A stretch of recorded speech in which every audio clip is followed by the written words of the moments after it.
আসসালামু আলাইকুম প্রিয় দর্শক, চলে আসলাম নতুন একটা ভিডিও নিয়ে।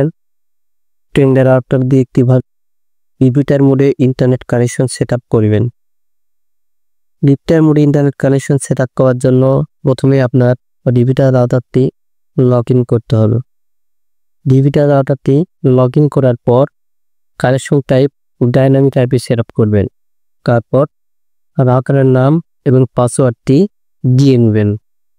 রাউটার নাম এবং পাসওয়ার্ডটি দেওয়া হয়ে গেলে অবশ্যই পাসওয়ার্ডটি কপি করে রাখবেন, যাতে করে ভুল হবার সম্ভাবনা না থাকে।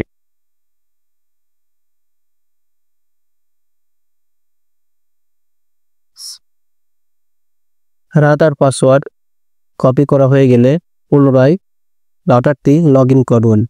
রাউটার লগইন করে রাউটারের রিপোর্ট থাকা ডান পাশে 3 লাইনে ক্লিক করুন। তারপর ইন্টারনেট সেটিংয়ে আবার যাবেন।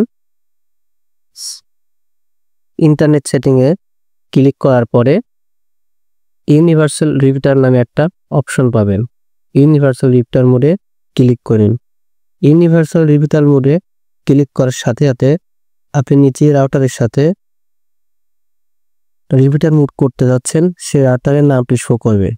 রাউটারের নামের উপরে ক্লিক করলে সেই রাউটারে দেওয়া সিকিউরিটি অর্থাৎ পাসওয়ার্ডটি যাবে। পাসওয়ার্ডটি দিয়ে কানেক্ট করলেই আপনার কনফিগার কাজটি শেষ হয়ে যাবে। ভিডিওটি ভালো লাগলে অবশ্যই একটা লাইক এবং একটা কমেন্ট করবেন। ধন্যবাদ, ভালো থাকবেন সবাই। আল্লাহ হাফেজ।